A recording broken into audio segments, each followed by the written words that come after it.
정신이란 말이야, 정신을. 응? 아멘. 두 손 들고 아멘. 그러니까 내가 강력하게 문재인 간첩, 야, 이 개자식아, 이렇게 연설을 하니까 나를 깜방에다 3번 집어넣었어요. 왜? 실제로 정광훈을 여기다 뒀다가는 총선에서 못 이긴다 이거야. 실제로 나를 감옥에 집어넣은 것은 뭐냐? 나를 감옥에 넣고 4년 전에 총선하겠다 이거야. 성공했어요. 내가 깜방에 있으니까 우파를 지휘할 사람이 없잖아. 그래가지고 황교안이가 또 개떡을 쳐가지고 100석밖에 못한 거예요. 100석밖에.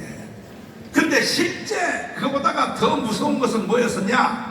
토요일마다 하는 우리 강화문 이 운동, 이 대회, 이것도 두려웠지만 정말 두려웠던 건 뭐냐? 주일날 강화문의 연합예배. 자, 이 연합예배가 늘어나기 시작하는데 만약에 부활절 때까지, 선거 때까지 나를 안 가뒀으면 사실은 문재인은 성공한 거야. 나를 감옥에 가뒀어. 만약에 안 가뒀으면요, 주일날 광화문 토요일날 이거 애국운동 말고 주일 대예배가 서울역까지 뻗어버렸어. 이게 문재인이가 제일 겁났던 거야. 그래서 나를 감옥에 가두니까 광화문 예배를 인도할 자가 없잖아. 그래서 힘을 잃어버리거든. 힘을 잃어버렸어. 이랬는데 이번에 또 이 새끼들이 선거철이 돼서 나를 또 감옥에 가두려고 고발을 또 4개나 했어. 절대로 난 깜방 안 가. 이제 깜방을 가고 200석 해놓고 갈 거야. 200석 해놓고. 똑같은 분이 계속 고발해요. 김용민 계속 고발해. 김용민 아저씨, 사람이 인간의 탈을 쓰고 양심이 있어야지. 네가 고발한 거 전체가 다 내가 무죄가 됐잖아. 무죄가 돼가지고요, 깜빵 내가 3번 간 것 때문에 법무부로부터 돈을 6,800만 원 탔다니까. 여러분도 할 일 없으면 깜빵이나 가. 나오면 돈 줘요. 돈 줘. 정말 말이야. 근데 내가 이제 재판을 받는데 제일 큰 죄가 뭐냐면 현역 대통령을 간첩이라 했다는 거야. 이거야, 이거. 구조 변호사님 오셨어요? 자, 준비 올라오세요.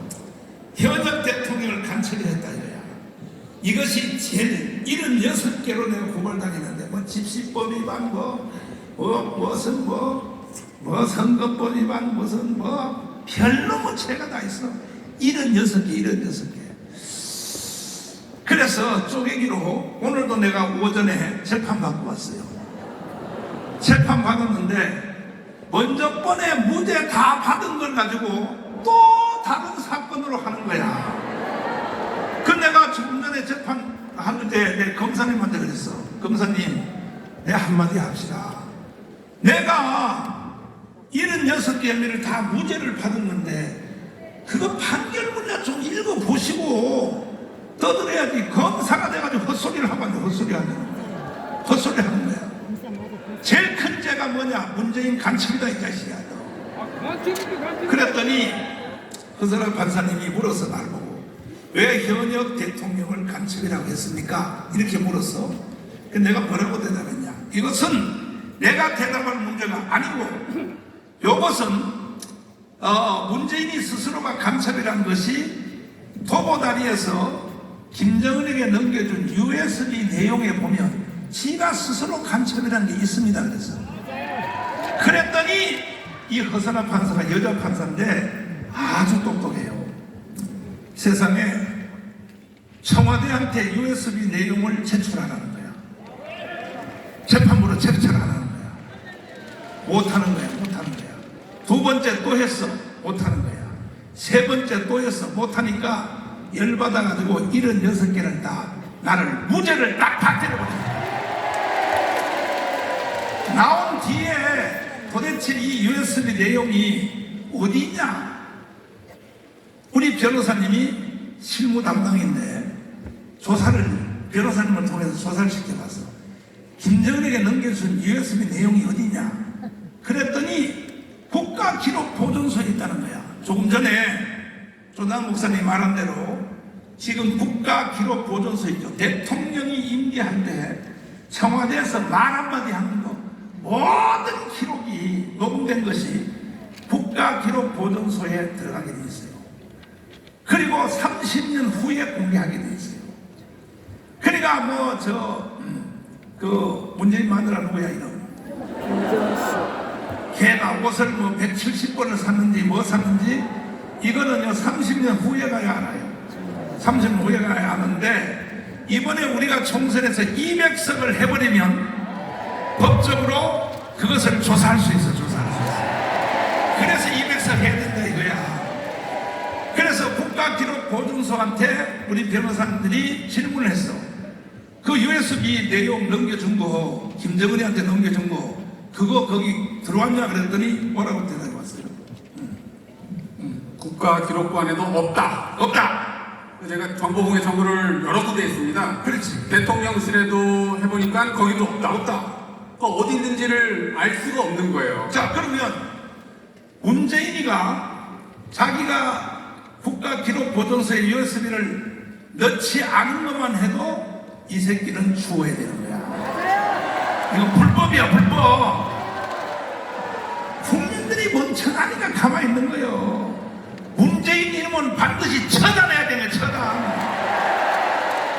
그러면 어디 있느냐? 국가기록보존소에는 안 들어왔다 이거지. 어디 있냐 하고 변호사님이 조사를 했더니 제일 마무리한 것이 뭐냐? 통일부라고 나왔어. 이인영 통일부 장관 때 마무리했다 이거야.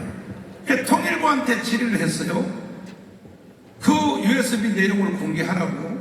지금 우리 정부요. 지금 현재 바뀌어가지고 우리 통일부 장관이야. 윤석열 대통령. 거기서 뭐라고 답장해 왔어요? 비공개 결정을 했습니다. 거기서. 그러니까 통일부에 있는 걸 어떻게 알았냐면 저는 이제 계속 USB에 계속 관심을 갖고 주기적으로 인터넷 검색을 해왔습니다. 그러다가 작년 봄에 검색을 해보니까 통일부 관계자 인터뷰에 의하면 통일부가 제작해서 청와대에 줬다는 걸 제가 알게 됐어요.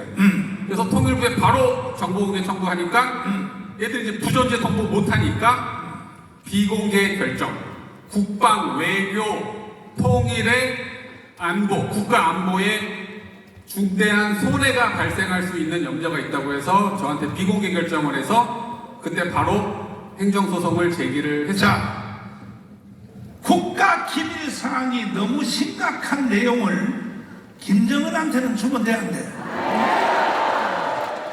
반응이 응사는 돌 때가 되더냐 이게. 아니, 통일부 지금 현재 우리 통일부야.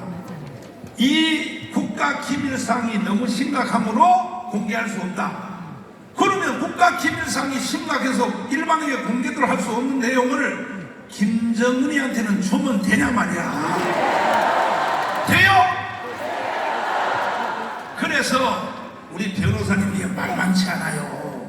다시 행정소송을 시작했어. 재판을 시작했어. 그 USB 내용을 내놓으라고 했더니 지난달에 뭐라고 판결을 났느냐?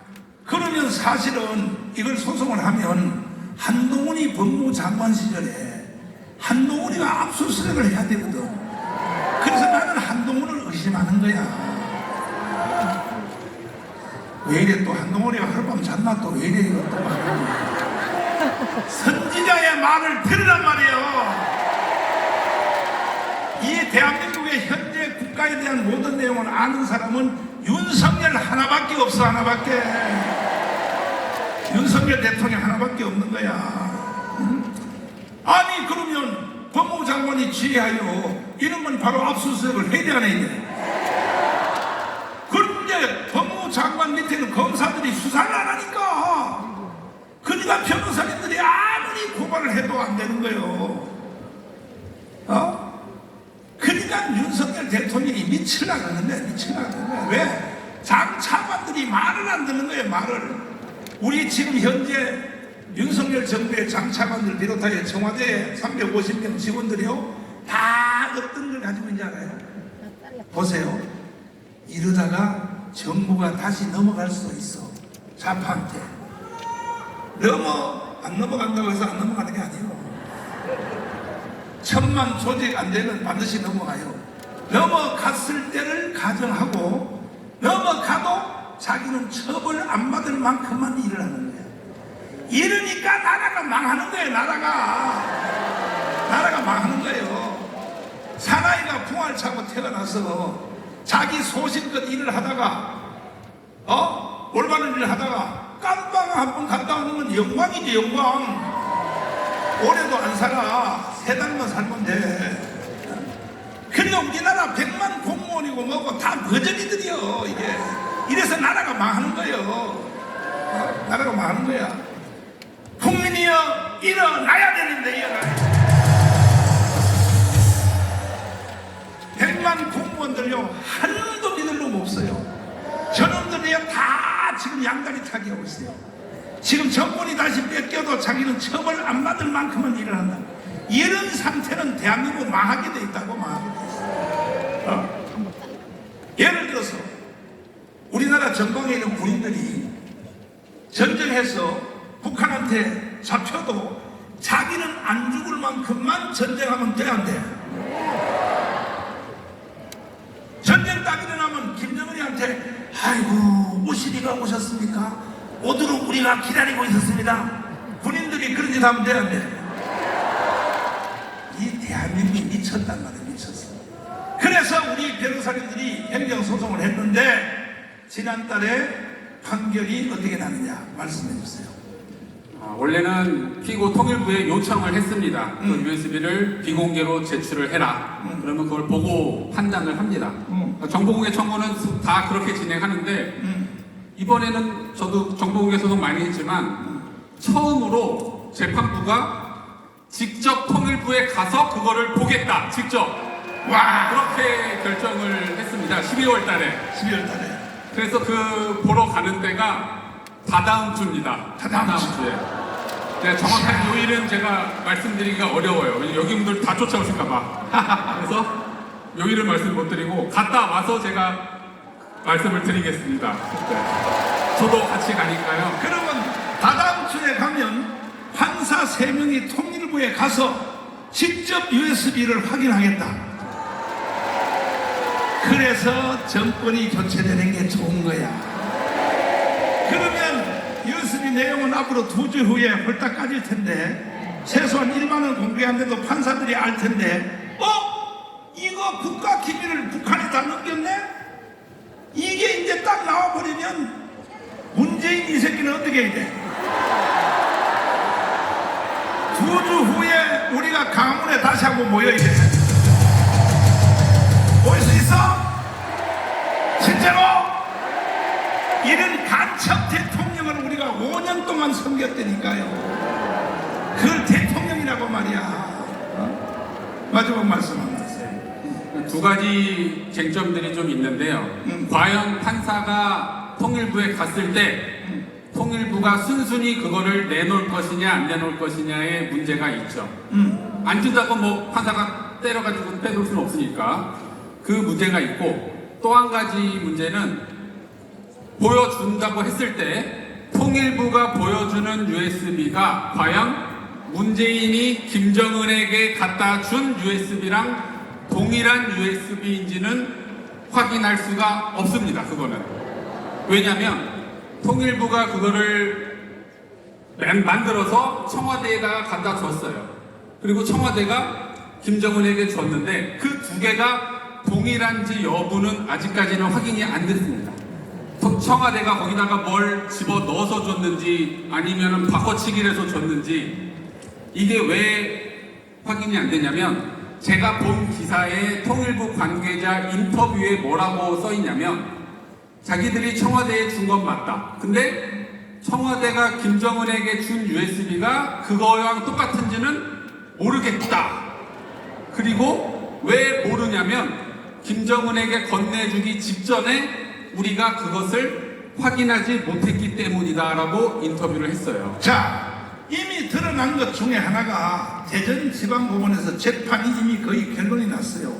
그 안에 원자력 발전 설계도가 이미 그 안에 있었다는 것은 이미 벌써 대전에서 결론 났다고. 그 우리 보고는 원자력 발전소 하지 마라 해놓고 세계 제1의 기술인 원자력 발전소 궤도를 김정은한테 넘기면 돼, 안 돼?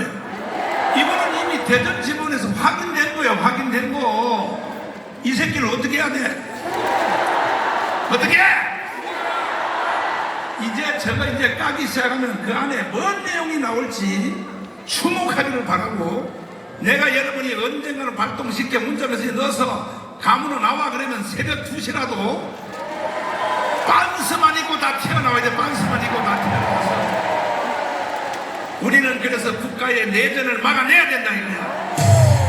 동의하십니까? 구조화 변호사님 너무너무 수고했어요. 박수하겠습니다.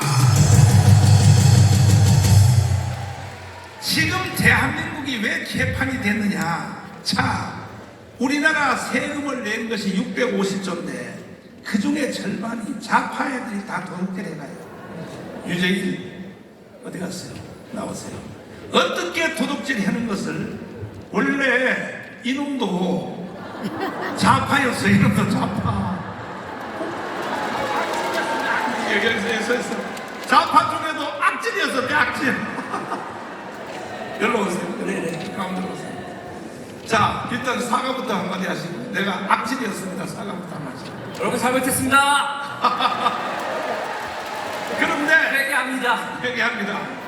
그런데 우리 당의 정책위 의장이 돼서 그래가지고 지금도 좌파 애들이요, 국민의 3분의 1 정도 몇백 조를 지금도 도둑질을 해가고 있어. 그래서 내가 정책위 의장을 세워서 그동안 도둑질 해한 거 다 원상회복 다 시켜. 이게 문재인이가 인원이 그렇게 만들어놨단 말이야. 박원순하고 자세히 설명해 주셔서 대한민국을 구해내 주시길 바랍니다. 네. 저는요, 나이가 99살이야. 그러니까 나는 이렇게 만들어 놓으면 끝나요. 만들어 놓으면 뭐해? 젊은이들이 끌어갈 사람이 없는데, 그래서 내가 당신을 선택한 거야. 앞으로 대한민국을 바로 끌어가게 해달라고 박수하겠습니다. 자, 여러분, 우리 전기요금 내죠. 그런데 이 전기 만들 때 원자력보다 이 태양광이나 풍력이 100원이 더 비싸요. 100원이 더 비싸거든요. 그런데 우리는 그거를 낼 때 전기를 따로 사지 않죠, 우리가. 그러면 어떤 일이 벌어지냐? 한전에서 사서 우리한테 다시 파는 거거든요. 한전은 원자력보다 태양광을 100원을 더 비싸게 사요. 그러면 어떻게 되겠어요? 적자가 나죠. 그래서 한전이 적자가 몇 조까지 났죠? 30조까지 났어요. 1년에. 그러면 그 태양광 사준 거 누구 똥구멍에 들어가요? 여기서 태양광을 하시는 분도 있을 수 있지만 주로 뭐예요? 왼쪽 애들이 그걸 하죠. 그렇죠. 그러면 걔네들은 우리한테 비싼 전기를 비싸게 팔아먹고 지들이 돈 번 거예요. 자, 그리고 되게 웃긴 게 있어요. 여러분, 우리나라 버스 있죠? 버스 다 우리나라가 만들죠. 그런데 전기 버스 있잖아요. 전기 버스는 중국산이 더 많은 거 아세요? 그런데 그 전기 버스 하나를 하면, 그러면 그 하나를 하면 그게요, 보조금이 나가요. 최대 3억이 나가거든요. 아이고 세상에. 지자체에서도 돈이 나가고, 그 교통부에서도 국토교통부죠. 거기서도 1억이 나가고요. 환경부에서도 1억이 나가요, 최대. 그런데 제가 기겁을 한 게 중국산 1억 5천짜리를 가져다가 우리나라에서 2억 5천에 파는 거예요. 아이고 세상에. 나라 보조금 붙여서. 근데 그거 누가 할까요? 그쵸. 그렇게 하는 거예요. 그런데 여러분, 전국의 버스를요, 여러분, 2025년까지 일단 서울시는 그때 이제 400대 뭐 이렇게 4,000대 바꾼데 2035년까지 전국의 버스를 다 그렇게 전기 버스로 바꿔요. 몇 조짜리 사업이냐면 30조가 넘어요. 그런데 이제 이거를 누구라고 얘기하면 그 사람이 저를 고소하니까 그걸 했었던 사장이 전대협 의장이었어요. 전대협 의장이었고, 그래놓고서 이제 걸렸잖아요. 걸리니까 울고불고 하면서 뭐라고 했냐면 왜 그래? 문재인 거는 뭐야? 이렇게 얘기를 했어요. 그 회사 주식이 2020년에 22년에 어떻게 됐냐면 1년에 14배가 뛰었어요. 그 14배가 뛰면 어떻게 된 줄 아세요? 상장 폐쇄됐어요. 상장 폐지가 돼버렸어요. 그러다가 거래 정지가 됐다가 상장 폐지 위기까지 갔다가 다시 어떻게 됐죠. 그러니까 이게 여러분 얘네들이 얼마나 웃긴지 아시겠어요? 제가 왼쪽이었다고 했잖아요. 여러분 우리나라 자동차 회사 중에서 어디가 문제예요? 제일 문제가 있었던 거 쌍용 자동차죠. 망하고 막 적자나고 그래서 계속 이명박 대통령 때부터 문제였잖아요. 그래서 제가 거기다가 그 쌍용 자동차 노조 관련된 사람들을 만나서 아니 이거 전기 자동차로 지금 문재인 정부에서 이렇게 해먹는데 이거 당신들이 가져가면 회사 살 거다. 중국차 이렇게 장난치느니 당신들이 먹어라 그랬거든요. 근데 어떤 일이 벌어진 줄 아세요? 2년 있다가 그 장난친 애들이 쌍용 자동차를 인수하겠다고 들었어요. 그러니까 이게 그리고 그 사람이 어떻게 돈을 벌었는지 갑자기 여러분 버스 만드는 회사가 중소기업이 갑자기 할 수 있는 게 아니잖아요. 그래서 뭐로 돈을 벌었는지 봤더니 소각장으로 돈을 번 거예요. 소각장. 쓰레기 소각장 있죠? 그걸 여러분 그런 거 가지고 우리 뭐 이렇게 재활용 이런 거 있잖아요. 그게 지자체에서 이렇게 하거든요. 그걸 죄다 그러니까 주사파 찌끄레기였었던 애들도 1년에 매출이 55억짜리를 하고 있더라고요. 기가 막힌 거죠. 그래서 그 소각장 사업으로 해서 이렇게 돈을 많이 벌어서 이 사람이 뭐로 이렇게 연출이 됐냐 봤더니 여러분 그것이 알고 싶다 아시죠? 그거 진행자 누구였었죠? 문성근이었었잖아요. 그쵸? 노무현 정부 때 그것이 알고 싶다 PD 하던 사람이 소각 사업을 하더니 돈을 벌고 문재인 정부 때는 전기 자동차 사업을 하더라고요. 그러고 그 회사 주식은 열 몇 배가 뛰고 이게 대한민국에서 벌어지고 있는 일입니다. 그러니까 이게 지금 제가 저는 이제 이 집회에서 할 때마다 하나씩 말씀드리는데 이 레파토리를 제가 24시간 얘기를 해도 그냥 구석구석에 한두 개가 아닙니다. 한두 개. 하나만 더 알려드릴게요. 하나만 더. 여러분 그 옛날에 전태일 아세요? 그 봉제하는 사람이었잖아요. 그 사람 죽었다고 그 봉제 박물관을 만들었어요. 그래놓고서 있잖아요, 여러분. 길바닥에다가 이거 바느질한 그 자국 있잖아요. 그래서 점선을 이렇게 해놓고 이렇게 바느질한 길이래요, 길에다가. 그렇고 길바닥에다 페인트 칠해놓고서 몇 천만 원. 그리고 봉제 박물관이라고 있거든요. 그래서 갔더니 왜 오셨어요? 그러는 거예요. 왜냐면 거기 박물관이라고 만들었지만 사람 와가지고 구경하는 박물관이 아닌 거예요. 기가 막히죠. 근데 그 박물관 운영하는데 1년에 얼마가 들어가냐면 9억 이상이 들어가요. 거기 앉아가지고 월급 축 내는 거예요. 기가 막히죠. 더 웃긴 거 얘기해 드릴까요? 옛날에 이제 근현대 이제 박물관이라고 만들어 놓고 거기다가 이제 우리 옛날 거 있잖아요. 모텔 전화번호 같은 거 이게 키 있잖아요. 옛날 우리 지금 포스라고 해서 이런 거 말고 옛날에 여러분 그 현금 이렇게 나눠주고 했었던 그런 기계들 있잖아요. 그런 거 가게 놓고 근현대 한 몇십 년 전 그거랑 박물관을 만들어 놨어요. 그래서 그 박물관에 그 모텔 키가 걸려 있는데 더 웃긴 건 그 모텔 키면 그럼 없어진 옛날에 이렇게 막대기로 돼 있고 이렇게 열쇠 달린 거 그 막대기가 있어서 그 번호로 전화를 했더니 그 모텔이 지금도 하고 있어.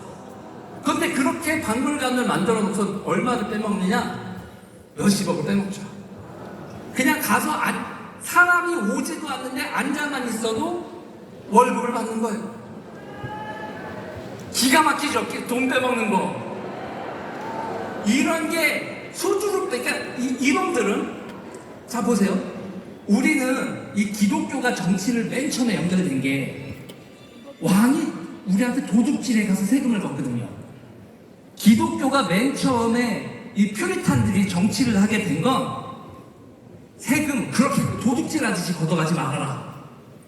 그게 시작이었단 말이에요. 우리의 목숨과 돈을 그렇게 지도자 맘대로 뺏어가지 말아라. 그래서 기독교인들이 만든 자유민주주의는 세금이 뭐예요? 도둑질 당한 게 아니라 우리가 낸 거예요. 그러니까 그 세금은 우리 거죠. 우리 거를 우리가 도둑질을 해요? 안 하죠. 근데 주사파들은 국민이 낸 세금이 지들 게 아니에요. 우리 게 아니고 걔네들은 세금을 뭐로 본다? 약탈의 대상으로 봐요. 그러니까 문재인 정부 같은 정부가 들어서면 우리가 세금 낼 때 무슨 기분이 들어요? 도둑질 당한다는 기분이 들죠. 그렇게 낸 세금이 도둑질을 당해서 세금을 내고 그 세금을 쓸 때도 도둑놈들이 써요. 약자가 돕겠다고 해놓고서는요, 그 약자도 어떻게 하는 줄 아세요? 약자 중에서도 지들이 조직한 애들한테 줘요. 모든 사람한테 주는 건 찔끔, 지들 편한테 주는 건 왕창. 이놈들이 하는 짓을 우리가 앞으로 계속 지켜봐야 됩니다. 제가 그놈들 속으로 있어서 이걸 제가 잘 알고 앞으로 계속 찾아서 여러분들한테 말씀드리겠습니다. 여기까지 하겠습니다. 자, 마이크도 잘라시. 말씀 잘 들었죠? 자, 지금까지 귀한 말씀해 주신 우리 정강훈 목사님, 황중생 장로님, 김학생 교수님, 구조화 변호사님, 그리고 유재일 우리 자유통일당 정책회장 모든 분께 감사의 박수를 보내주시기 바랍니다. 지금 정강훈 목사님이 자꾸 이제 한동훈 이제 얘기를 하니까 제가 여기 봐도 이쪽으로 한 사람이 한 3사람 있어요. 이걸 잘 아셔야 돼요. 이해를 시키고 그들에게 양해를 구할 이유가 아니라 이해를 시켜야 돼. 국가의 지도자를 할 사람이 잘못 가고 있으면 누군가는 뒤에서 그 길이 잘못됐다고 알려줘야 되고, 그래도 그 길로 계속 가면 몽둥이를 드는 게 아니라 해초리를 들고 종아리를 치서라도 거기로 못 가게 막아야 되는 거예요. 한동훈은 이미 중립을 넘어서 좌파 쪽으로 한참 가고 있습니다. 잘못 가고 있다를 다시 한번 경고합니다. 이미 5.18을 헌법 정원에 넣겠다고 했고, 김대중 100주년 기념식에 거기 나가서 김정숙인데 이상한 쪽팔림을 당하고, 김경렬이를 불러들인 것도 못마땅해서 좌파들이 간첩 수준의 공천을 하니까 우리도 강한 놈을 공천해야 되겠다고 해서 좌파에서 불러 들어오면 뭐합니까? 여기 우파도 강한 자 천지인데 이게 지금 이재명이 아니라 주사파가 아니라 김정은이도 그만내는 사람들이 앞에 이거 다 있잖아요. 이게 전부 다. 왜 좌파에서 그걸 하냐 말이에요. 그리고 무엇보다 김대중이 데려가면서 왜 이승만 박정희에 대한 이런 얘기들을 영웅담을 밥 먹듯이 못하고 있느냐. 이게 자칫하면 좌파로 갈 수 있기 때문에 그가 국가 지도자가 됐을 때를 우려해서 정강훈 목사님이 해초리를 들고 아버지된 입장에서 종교 지도자 입장에서 해초리를 때리고 있는 거예요. 그것이 대사 뭐하나 인간이 돼야지. 우리는 바빠서 고시 시험을 못 치러 갔지만, 자, 그들만 좌파가 있는 게 아니에요. 우리는 평생을 순하게 살다가 좌파인데 속아서 잠시 그것이 진실이었다고 따라갔더니 가보니까 지옥이었어요. 그래서 가감하게 탈출을 해서 나와서 자유의 품으로 돌아왔습니다. 3월 1일 강화문 강경에서 어려운 건강산 한방에 3천만 국민이 눈물을 흘리고 초토화되었습니다. 이제는 거리온 건강산이 아니라 거리온 대한민국을 찾겠다고 가장 앞장서 계시는 인천 계엄을 자유통일당 후보 유동규 후보를 큰 박수로 모시겠습니다.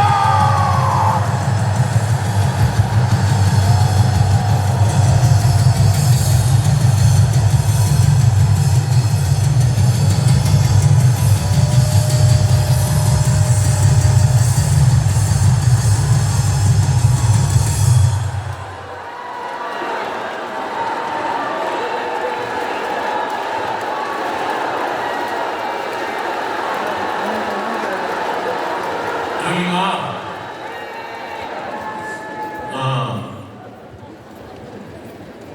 다 저기 제 노래 들으려고 표 사서 들어오신 분이면 좋겠어요.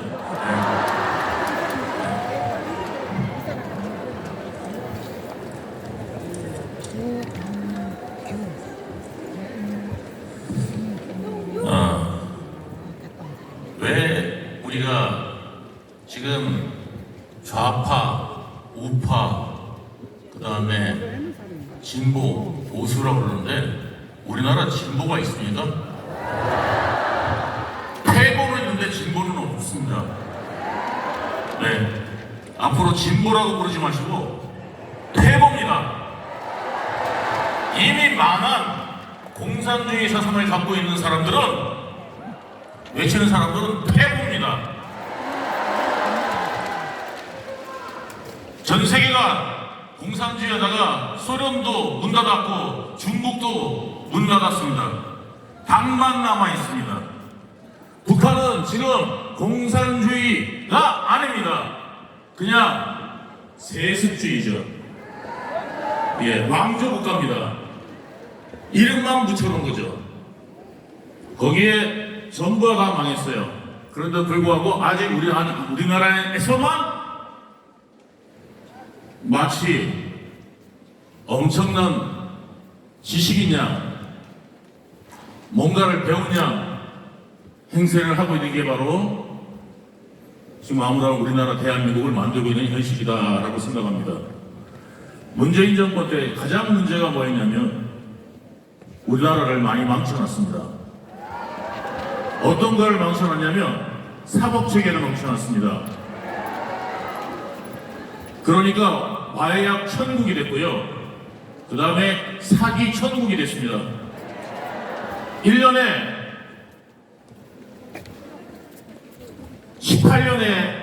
2018년에 27만 건이던 국내 사기 범죄 건수가 검경 수사 조정 1년 만에 32만 건으로 늘어났습니다. 그리고 사기 피해액이 1년에 29조입니다. 29조의 사기 피해는 어느 정도냐? 멕시코 마약 카르텔이 30년간 번 거의 2배입니다.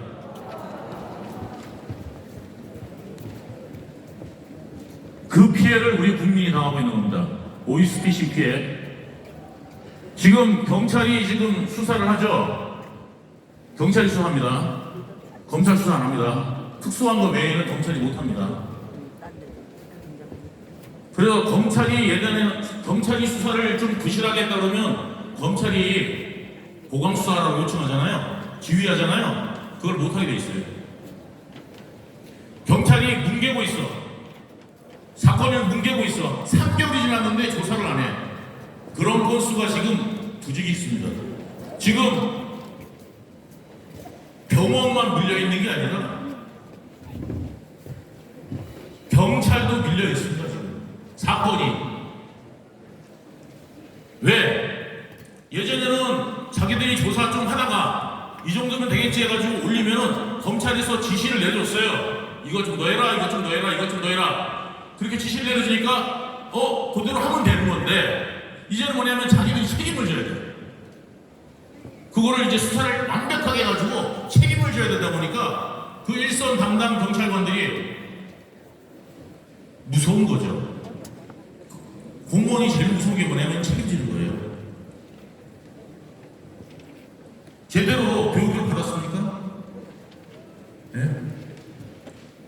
제대로 교육도 안 받고 그냥 뭉태기 어느 날 법이 바뀌어버린 거예요.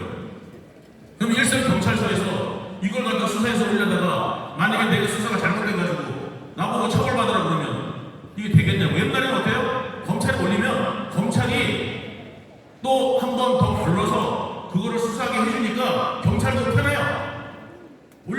막 올려서 검찰이도 통과 되면 가는 거니까. 검찰이 책임도 있는 거니까. 그랬는데 지금은 어떻게 돼요? 경찰이 다 해야 돼요. 이걸 누구 때문에 했는지 아세요? 경찰대학. 윗자리에 앉아있는 경찰대학 사람만 좋은 거예요. 왜 좋냐면요, 권력이 세졌으니까. 부탁할 사람이 많잖아요. 그죠? 그러면 뒷지구형이가 두둑해지겠죠?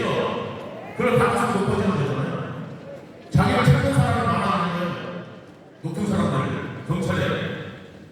그 자리를 찾아가는 사람들 다 뭐냐면 일선 경찰 수경에서 출발한 사람들은 무궁화 통일되면 죽는데, 아무 잘하는 4개 달립니다.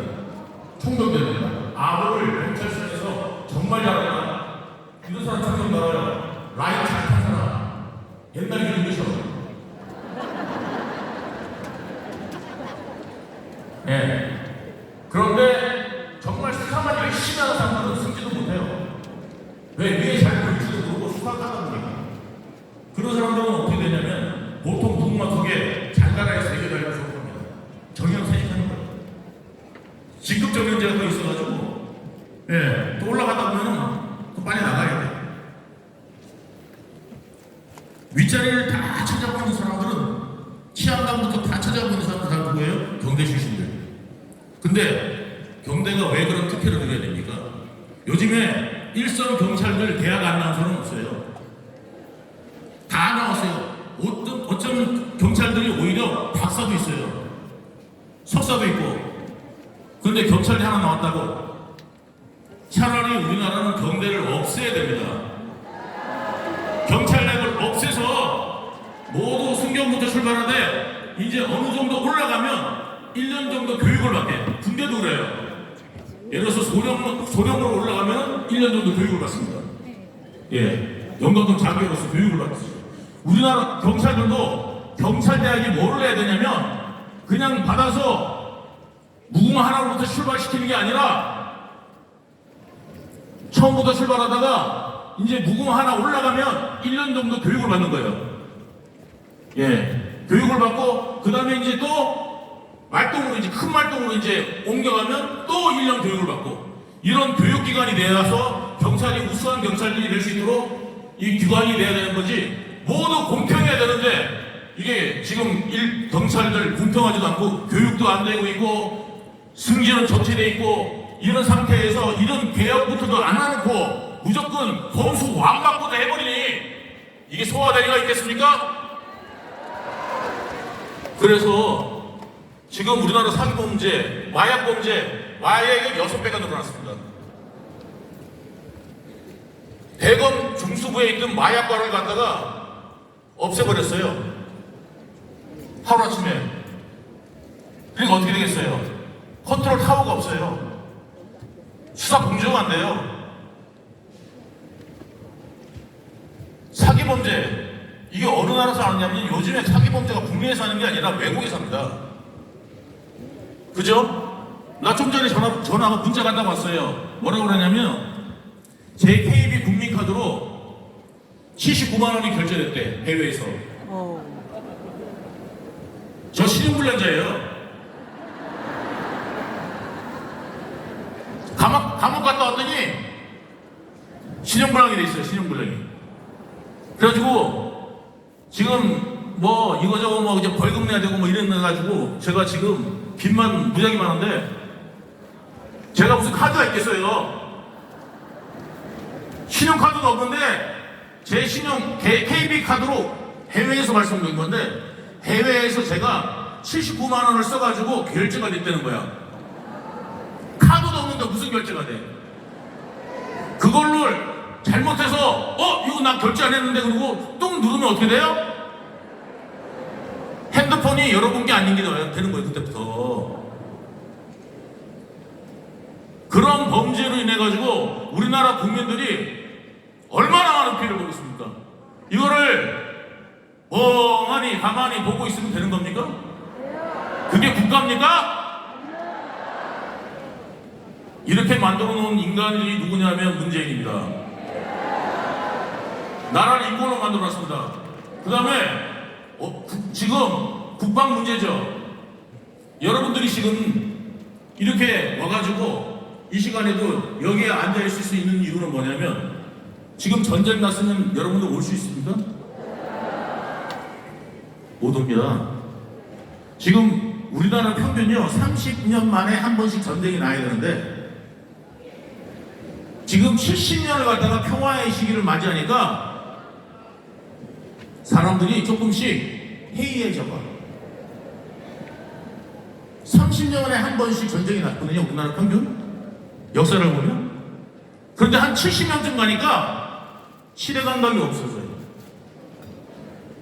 생각해 보세요. 이번에 트럼프 들어옵니다. 트럼프가 대통령 되고 나면 무슨 일부터 벌어질 것 같아요? 돈 내라. 청구서부터 날릴 겁니다.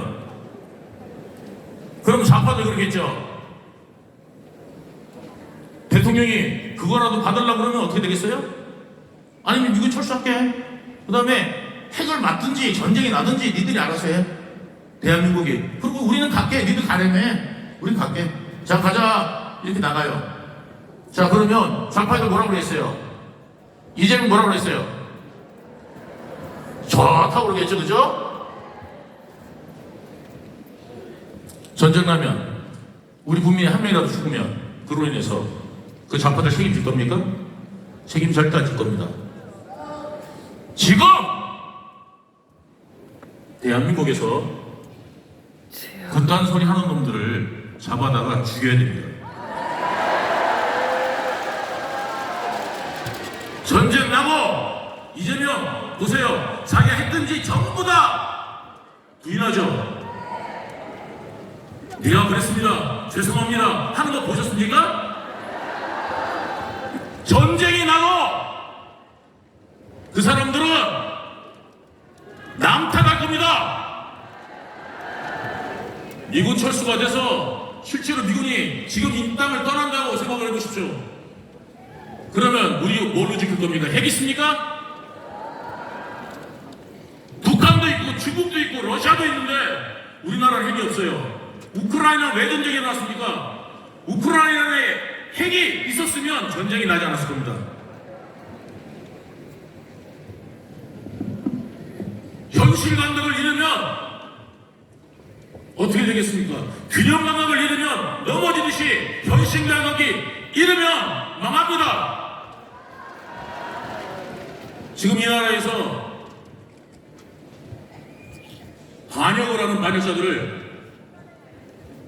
어떻게 합니까? 진영 몇 년 때리고 맙니다.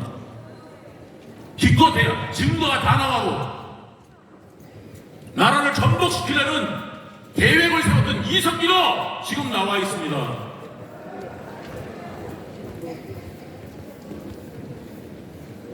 여러분, 반역자들은 처단해야 됩니까? 아니면 어떻게 됩니까? 이 나라의 반역자들은 바로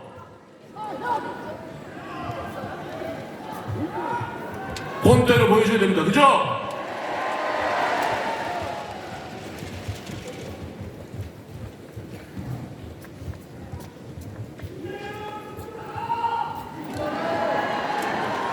자, 문재인이 그것만 망쳐놨겠습니까? 우리나라 군 예전에 30개월이었죠. 18개월로 바꿔놨어요. 그죠? 애들도 없어요. 그죠? 점점 지금 초등학교가 아예 한 명을 못 받아요. 그런 초등학교가 대구에서 나왔어요. 도심에서. 시골 문제가 아니에요. 이제 도심에서도 초등학생 한 명이 안 들어오는 학교들이 생겨나고 있습니다. 그런데 개월수를 예를 들어서 36개월 하던 거를 18개월로 줄여놓으면 어떻게 되겠어요? 2명이 1명으로 줄어든 거예요. 군인 2명이 있어야 되는데 1명으로 줄어든 거라고. 그리고 36개월 군대에 있는 사람하고 18개월에 군대에 있는 사람하고 숙련도가 같겠습니까? 절대 그거를 사람들이 위하는 척하고 선심 쓰듯이 할 일이 아닌 겁니다. 국가 방위에 걸린 문제입니다.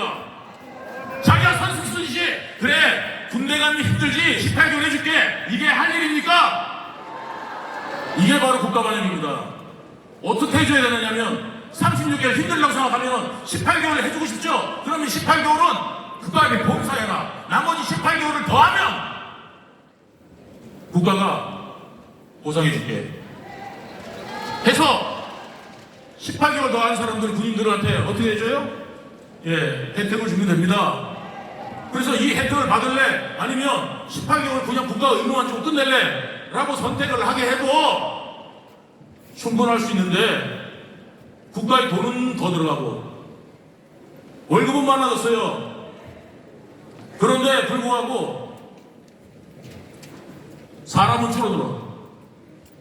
군 문제가, 군에 지금 사람이 없죠. 그래서 사단이 해체가 되고 부대가 없어지고 이런 상황이 지금 벌어지고 있고, 나라에 지금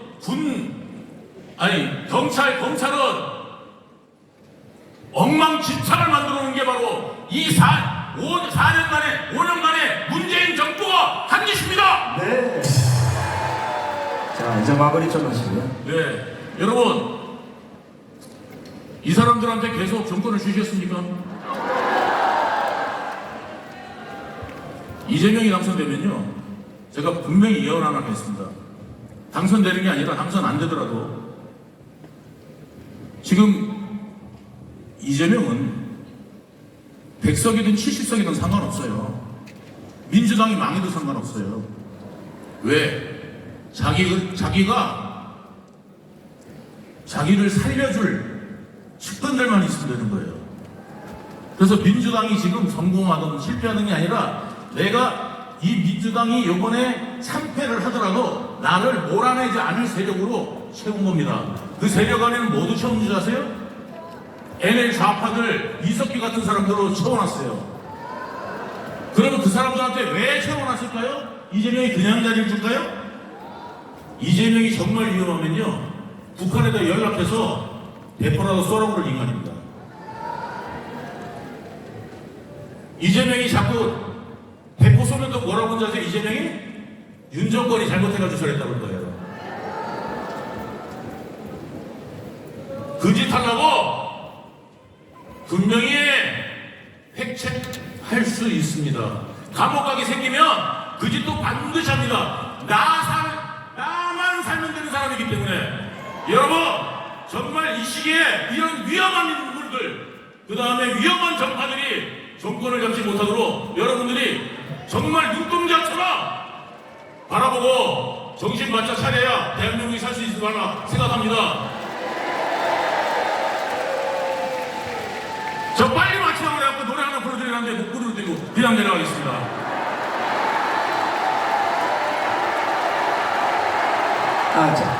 잠깐만. 아니, 예상대로는 노래를 한 곡 들을까 하다가 지금 제 밖에 지금 비가 와요.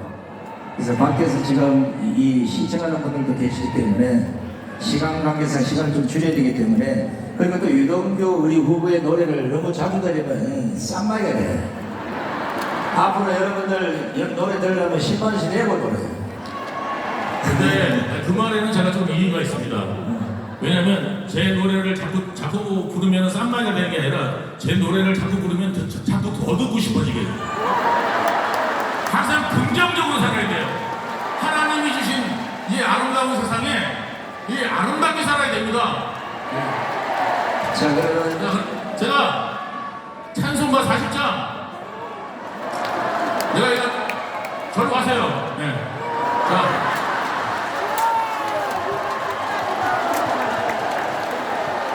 이 하나님이 주신 세상 아름답죠? 우리가 이 세상을 천국같이 살아야 됩니다. 내일 걱정하다가 지옥으로 만들지 말고 오늘 천국으로, 그 다음에 여기 나가면서 비 오는 걸 보세요. 하나님이 비를 주시는구나, 아름답죠? 그래서 제가 그거에 맞는 찬송을 하겠습니다. 주 하나님 지으신 모든